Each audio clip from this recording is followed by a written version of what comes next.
Chapter 37, The Squirrel. A small squirrel was scurrying through the garden. Bright Bill had never seen her before. He peered out from the nest and watched her bounce across the lawn. After a minute of spying, the gosling shook his tail feathers and waddled outside. "Hello, my name is Bright Bill." The squirrel froze. Then she slowly turned around, and then she started to talk. "Hi, Bright Bill. My name is Chit Chat, and I'm a 12-and-a-half-week-old squirrel, and I'm new around here, and your home is really big and round, and I don't understand why smoke sometimes comes out of it." Reader, I'm not quite sure how Chit Chat got enough air into her lungs to go on like that, and I'm not quite sure how Bright Bill had the patience to listen. But he stood there and politely nodded as Chit Chat rambled on and on and on. "And sometimes I see you waddling behind your funny-looking mother, and you seem so nice that I thought I'd come down and introduce myself, but now I'm nervous and I'm talking too much, and my name is Chit Chat. I think I said that already." There was a pleasant silence. Bright Bill stood on one foot for a moment. Then the gosling took a deep breath and said, "It's very nice to meet you, Chit Chat. I don't think you talk too much. I think you talk just enough, and I like you, so let's be friends." A big smile appeared on the squirrel's tiny face. For once, Chit Chat was speechless. Chapter 38, The New Friendship. Chit Chat wasn't speechless for long. She'd already been alive for a whole 12 and a half weeks, and she wanted to tell Bright Bill about every exciting thing and every boring thing that had ever happened to her. And so as the new friends played and explored and ate together, the squirrel shared her stories.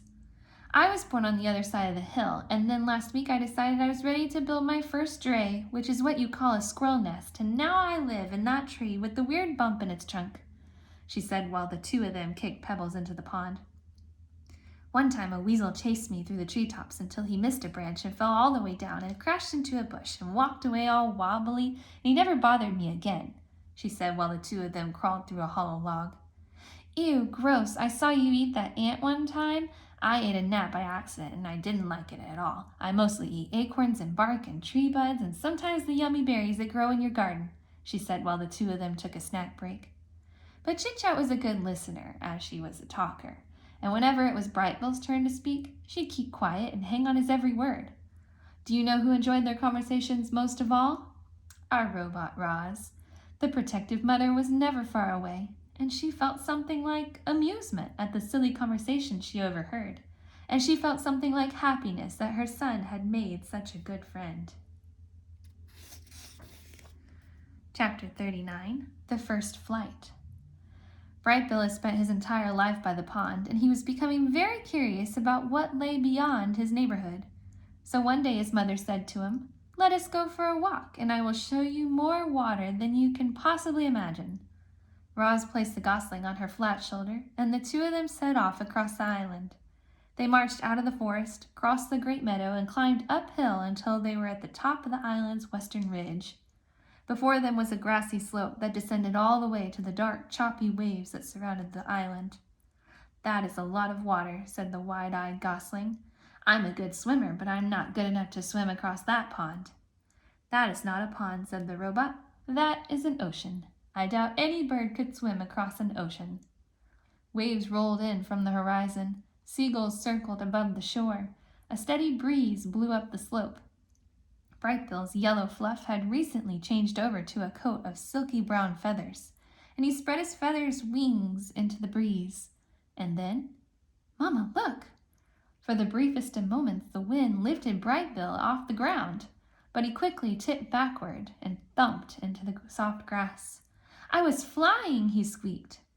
"That was not flying," said Roz, looking back at her upside-down son. "Well, I was almost flying. I'm going to try again."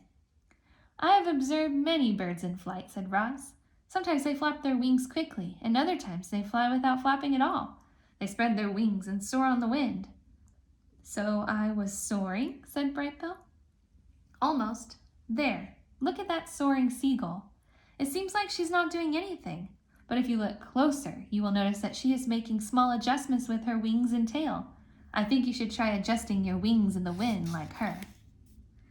Bright Bill hopped onto a rock and opened his wings wide. "The wind is pushing me backward." "Change the angle of your wings," said his mother. "Let us see what happens when they slice through the air." Bright Bill slowly angled his wings downward. The more he turned them, the less the wind pushed him backward. and just as his wings leveled off, "Mama, look!" he squeaked as his feet left the ground. "I'm soaring! I'm soaring!" He hovered there for a second, rising a little higher than before, and then he sailed backward into the soft grass again.